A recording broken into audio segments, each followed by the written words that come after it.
In this video, we're going to talk about should you be a jack of all trades? Being a jack of all trades is extremely useful. And I think certainly when you're starting out, it's always good to say yes to lots of opportunities and kind of to have an overall skill base. The reason why I say that is you don't know where those opportunities are going to go. And I certainly know that one of the best ways I've landed great clients in the past is I've been given an opportunity. It might have been slightly outside of my remit. So, for example, when I was a creative director in advertising, I was asked to build a website for a TV show, and it wasn't something I kind of was that great at, but I knew I could probably do it well enough to keep this client happy. So I said yes and did it, and it was very successful. But I'm talking about a long time ago. I built an iWeb, and I was running like MailChimp and really basic stuff doing it. And I did it when I was on holiday in Thailand. So this was a hell of a long time ago. But the point being is that client, they were so pleased that I was able to solve the problem with a good solution that worked for them that they kept coming back and back and back. And I'm now working for them as we're about to launch, as this video is going out, a massive cryptocurrency worth a hell of a lot. And it's really exciting. So that has been a kind of 12 to 15-year relationship, which started with that TV show. And it's because the reality is that they've chosen to rely on me because I was able to deliver. Now, I don't mind doing it, but certainly long term, this isn't a place I want to be in because it's hard to build and establish a reputation for anything if you do a bit of everything. And you end up being very useful, but kind of always at the bottom of the pile. And what you'll start to notice is that when clients want something quite specific and they're prepared to pay for it, then you'll get overlooked. And that's when it really hurts you, is in you're seen as useful, but not sort of super talented. And you'll find that experts and specialists will start to get work ahead of you for higher prices because people see them as like, well, they have more expertise in this particular topic, and I want that. You ain't got no problem, Jules. I'm on the motherfucker. Go back in there and chill them niggas out and wait for the wolf who should be coming directly. You sending the wolf? Oh, you feel better, motherfucker? Shit, Negro. That's all you had to say. You're Jimmy, right? This is your house? Sure is. I'm Winston Wolfe. I solve problems. Good, we got one. So I heard. May I come in? Yeah, please do. And I think, there is this phrase, experts, are known, they're sought out, and they can charge more. And if you want an example of that, you just look at any industry, but particularly if you think about sports players, they go to sort of injury specialists to help have their problems solved. Same thing as like if you want a chef that's very good at something, they're not just I can do pizza, curries, and like everything. They're excellent at one particular thing. If you look at is it Jihiro dreams of sushi? He's been a sushi chef all his life, and he has 3 Michelin stars, I gathered, and people go from all over the world just to eat his sushi because of who he is. That's the thing. So not only will you start to get overlooked by other people, you will therefore you'll be struggling to put your money up because other experts are charging more and getting the work, and you're kind of just general. So the whole point is like, how do we fix this problem? How do we eliminate this? And is it still worth being a jack of all trades? You can fix that problem of charging less by increasing the volume of work you take on.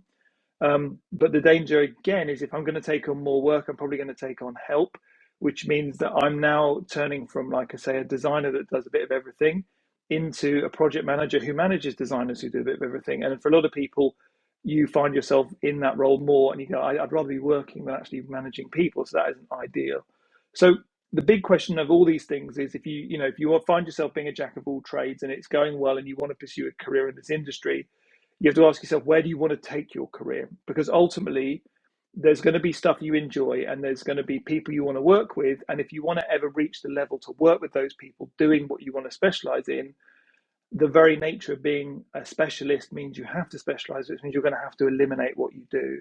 And a bit like if you're doing your subjects at school, you start very broad, a bit of everything, and it narrows for A levels and it narrows at university. The point is it's an elimination process as you advance your career.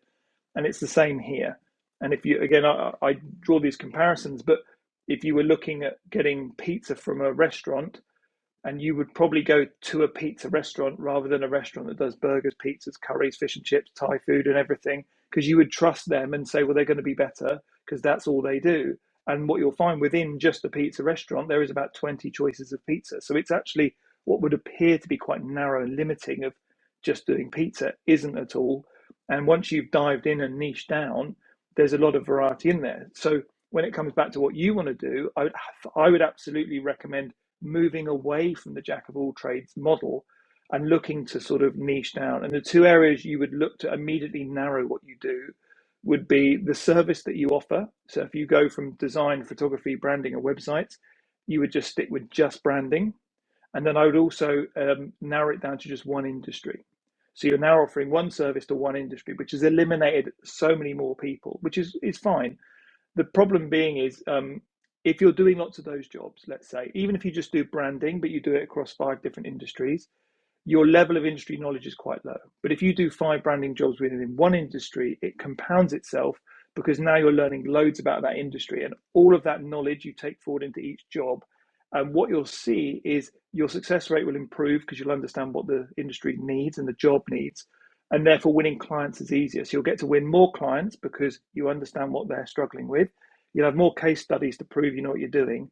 And now, like I said, as a business owner, when I've got a lot of money to spend and I run a restaurant and I want a really good website for my restaurant, I'm looking for website designers that do only restaurant websites.